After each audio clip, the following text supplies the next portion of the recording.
Halo, Sobat Guru Picok. Kembali lagi saya akan membahas sedikit tentang PS Makassar yang sudah menyelesaikan pertandingan pekan ke-14-nya sore tadi menghadapi tamunya yaitu PSS Sleman di Stadion Batakan Balikpapan. Dan pertandingan tadi berakhir dengan skor imbang 1-1. Meskipun kita tahu sendiri PSS Makassar sempat unggul terlebih dahulu melalui gol dari Neto Suarez pada menit ke-16.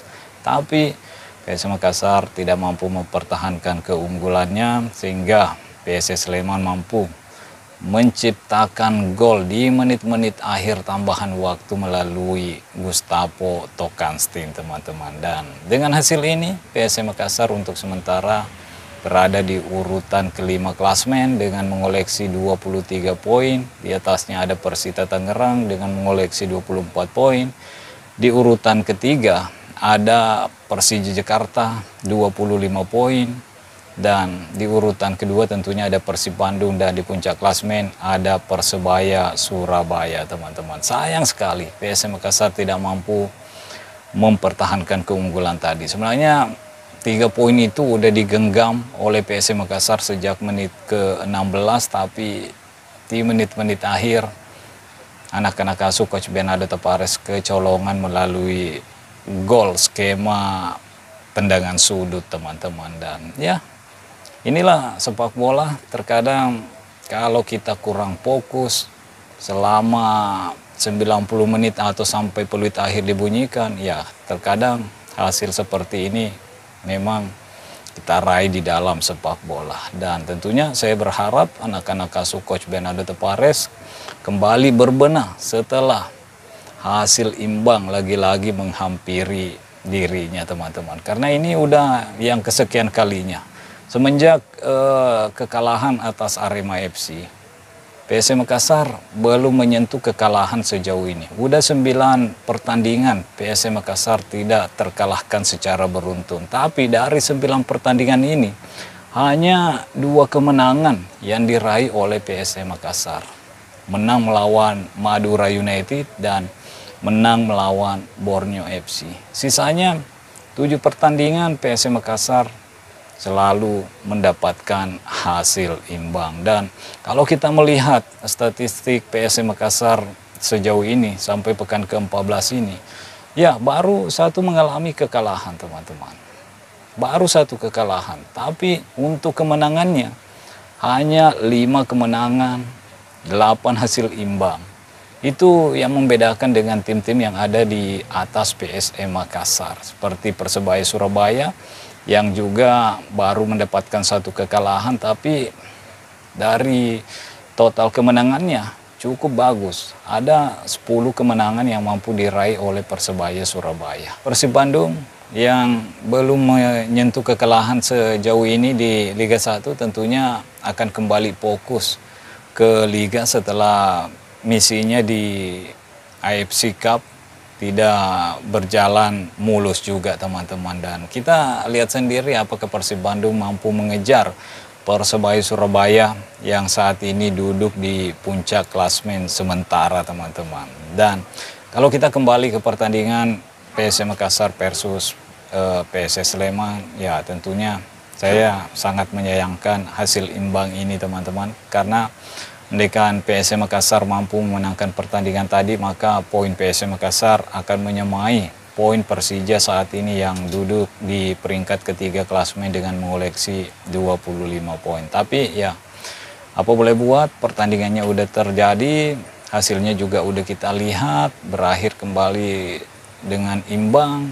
Dan kita tentunya berharap PSS Makassar bisa kembali meraih hasil maksimal di pertandingan berikutnya. Kalau tidak salah akan menghadapi Malut United, teman-teman. Dan ya, anak-anak asuh Coach Bernardo Tapares tentunya harus berbenah.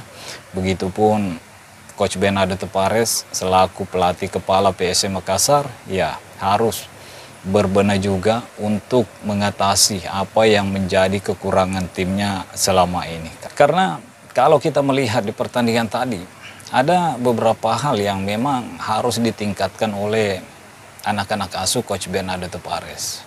Bukan hanya di pertandingan ini, teman-teman. Di beberapa pertandingan-pertandingan lain yang dilakoni oleh PSS Makassar di musim ini. Itu memang yang menjadi kendala utama skuad Coach Bernardo Tavares? Menurut saya ada 3 hal, yaitu akurasi passing, penyelesaian akhir, dan final pass. Itu yang harus dibenahi oleh skuad Coach Bernardo Tavares. Karena tim ini bukan tanpa peluang, tapi lini depan PSM Makassar kurang memaksimalkan peluang yang ia miliki. Tadi ada beberapa peluang yang didapatkan oleh pemain-pemain PSM Makassar. Nemi Haja itu juga mendapatkan peluang yang bagus, tidak mampu dimaksimalkan menjadi gol dan masih bisa ditepis oleh penjaga gawang dari PSS Sleman. Begitupun Ananda Rehan yang masuk di babak kedua juga mendapatkan peluang yang sangat bagus, lagi-lagi tidak mampu dimaksimalkan untuk menjadi gol.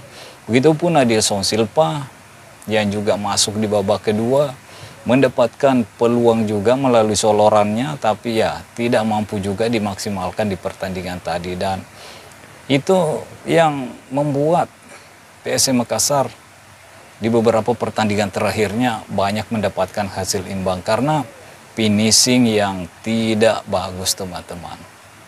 Tidak mampu memanfaatkan peluang yang ia miliki untuk menjadi gol.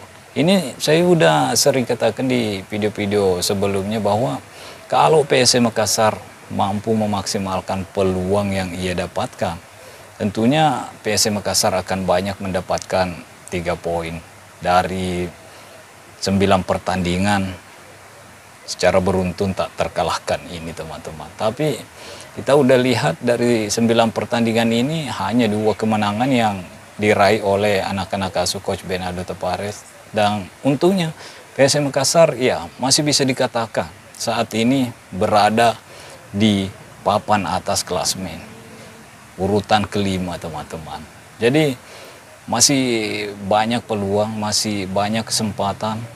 Ini baru pekan ke-14, tentunya kalau anak-anak asuh Coach Bernardo Tavares bisa mengembangkan apa yang menjadi kekurangannya selama ini, ya saya yakin di pertandingan-pertandingan berikutnya tim ini akan mendapatkan hasil maksimal.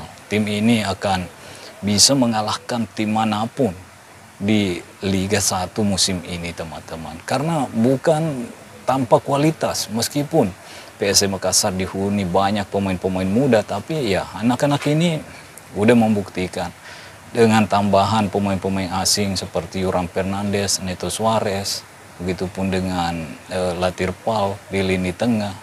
Begitupun Desuke Sake juga tadi bermain bagus, Nermin Haljaita. Saya yakin tim ini bisa mengalahkan tim manapun di Liga 1. Kita udah melihat sejauh ini sampai pekan ke-14 PSM Makassar baru 1 kali mengalami kekalahan. Cuman sayangnya dari 1 kali kekalahan ini hanya 5 kemenangan yang diraih oleh PSM Makassar. Sisanya hasil imbang 8 kali. Itu saja sih kekurangannya. Makanya kalau Coach Bernardo Tavares mampu membenahi 3 kekurangan yang saya sebutkan tadi, mulai dari efektivitas di depan gawang lawan, begitupun dengan end passing, karena end passingnya juga tadi menurut saya itu juga yang menjadi kendala. Rizky Eka banyak mendapatkan kesempatan untuk memberikan umpan-umpan crossing, cutback, tapi ya akurasinya tidak begitu bagus.